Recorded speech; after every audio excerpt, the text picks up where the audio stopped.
तो गाइस चलନ୍ତୁ आज ମୁଁ ଦେଖୁଛି ଆମ ହଷ୍ଟେଲ ଆଜି କଣ ଖାଇବାକୁ ଦେଇଛନ୍ତି। ଚାଲନ୍ତୁ ଦେଖୁଛି ରାତିରେ ଡିନରରେ। ଦେଖନ୍ତୁ ଏଇଠି ରହିଲା ରୁଟି 4 ଖଣ୍ଡ ଅଛି, ଏଠି ଗୋଟେ ପିଆଜ, ଏଠି ରହିଲା କ୍ଷୀରି, ଏଠି ରହିଲା ପୋଟଳ ଆଳୁ ଫୁଲକୋବି ପକେଇ ଗୋଟେ ତରକାରୀ କରିଛନ୍ତି।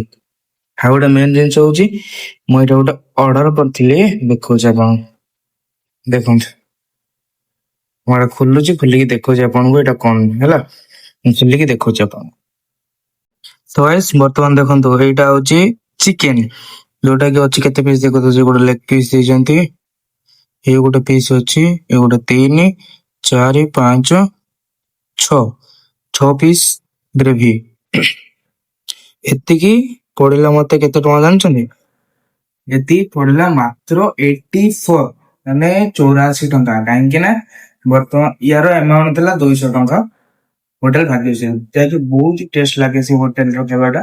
ଆଉ ଏବେ ଯେହେତୁ IPL ଚାଲିଛି ତ ସେଥିପାଇଁ ଡିସକାଉଣ୍ଟ ଥିଲା ଆମର କୁପନ କୋଡ ୟୁଜ କଲା ପରେ ସୁପର 6 ରେ, ଆଉ ପଡିଲା ମତେ 84। ଆଣିଲି, ଦେଖିବା ଆଜି ଟ୍ରାଏ କରିବା କେମିତି ଲାଗୁଛି ଟେଷ୍ଟ। ଚାଲନ୍ତୁ ରୁଟି ସହିତ ଟ୍ରାଏ କରିବା, ଦେଖନ୍ତୁ କେମିତି ଦେଖା ହଉଛି ଭାଇ, ମସ୍ତ ଦେଖା ହଉଛି ନା। ତ ଚାଲନ୍ତୁ ଏଇଠି ରହିଲା ରୁଟି, ରୁଟି କି ଟିକେ ଆଣିଲେ ବର୍ତ୍ତମାନ ଟେଷ୍ଟ କରିବା କେମିତି ଲାଗୁଛି। ଏଇଠି ରହିଲା ଟିକେ ଗ୍ରେଭି, ଦେଖନ୍ତୁ ଲୁକ୍ ଦେଖୁଛନ୍ତି ନା କେମିତି ଦେଖାଉଛି ତ। ଚାଲନ୍ତୁ ବର୍ତ୍ତମାନ ଟେଷ୍ଟ କରିବା। ହୁଁ ହୁଁ ତ ଗାଇସ୍ ବର୍ତ୍ତମାନ ଲେଗ ପିସ୍ ଟ୍ରାଏ କରିବା, ଦେଖନ୍ତୁ ଲେଗ ପିସ୍।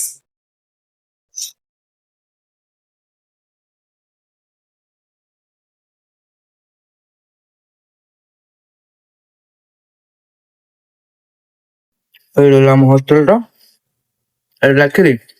ଚାଲନ୍ତୁ ବର୍ତ୍ତମାନ ଖାଇଦବା, ଖାଇସାରି ଦେଖା ହବ ନେକ୍ସଟ ବ୍ଲଗ। ରହିଲି, ଦେଖା ହବ ନେକ୍ସଟ ବ୍ଲଗ। ଜୟ ଜଗନ୍ନାଥ।